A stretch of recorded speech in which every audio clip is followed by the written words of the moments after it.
Mike, you've talked about over the past month or so about the fact that sometimes teams have to learn how to win. Was that sort of what you saw tonight and also really both the games this week? Yeah, I would say that's a big part of it. I think that honestly, I don't even know what to say right now. You play 57 minutes the way that we did, and you leave the game feeling that way. That's pretty tough. So in some ways, you're thinking about the good things that you did and how we can be confident and going up against any team and knowing that even when we're short with players, when we play our team game the way that we do, that we can have success. But we walk away with nothing here tonight, and so that's tough. But we just have to stay with it. And so I think that we're learning that we can have confidence playing our game. Now we have to learn that we can have confidence finishing the game. We have to learn how to win. Sometimes learning how to win is also learning how not to lose, learning to not beat yourself. But I think that for the most part tonight we did a lot of really good things, but we just have to finish it. How do you, I guess, learn how to do that? Is it, I mean, at some point you got to get wins to learn how to win, but how do you do it when you're not getting them? Well, obviously it's being in those situations when you have confidence and when you've had wins, and it's a different story. There's no question. But I say to the players all the time, for individuals, nobody can give you confidence. We have to earn it, and I think that we can look at the game and we can see that we can play that way for 57 minutes. There's no way that no reason why we can't play it for 60. And obviously the tension heats up a little bit. The game gets on the line, and I think part of the mindset has to be that you can't all of a sudden get afraid to lose or get afraid to make a mistake, because I thought we were very aggressive in the game.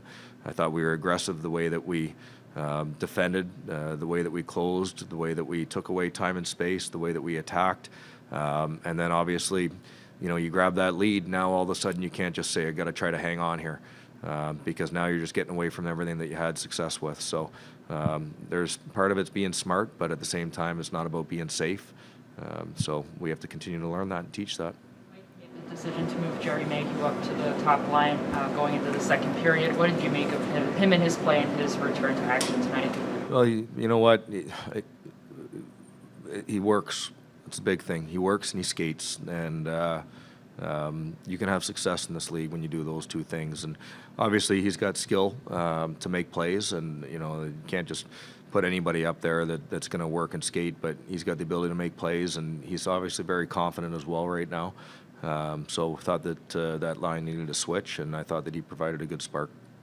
What are your thoughts on Travis Sanheim this evening? Good evening, obviously, statistically from him, but overall, what you saw. Sorry, what's that? Travis Sanheim in terms of his play this evening, obviously, offensively. Yeah. I mean, I think Sandy, like everybody and our whole group, it's how to do it for 60 minutes. Obviously some great moments in the game, and Sandy, for me, he's a guy that he has so much ability on both sides of the puck, and his defensive play. He's such a presence when he's aggressive, when he's strong, when he's physical, when he's, assertive. Just like everybody, sometimes I think that as a group we get a little bit, afraid of making a mistake, and then that's when bad things happen. So want him to stay aggressive in those situations, but you saw what he was doing on the offensive side. We want to keep that mindset as well. Getting back to Jerry Mayhew, from what you've seen, are you surprised he's never made it really in the NHL? He's had a cup of coffee here and there. I'm surprised. You know what? I am. This is, don't want to just. What Jerry has going for him right now is he sees that we have 10 guys out of the lineup or whatever it is, and he sees an opportunity. So this is the opportunity of a lifetime for him. So I don't want to take that away by letting him feel comfortable right now. But at the same time, I am really happy for him because of his work ethic, because of seeing what he's been through his whole career to get here. He's proven it, and he's doing it. So I hope that he can continue doing it, because that's a great story. Kind of going back to those last few plays, obviously you can break down the individual plays and you can say there's a turnover here, there's a misassignment here, but when you go back as a coach and talk to these guys, do you look at it as individual mistakes, or do you see it as a collective?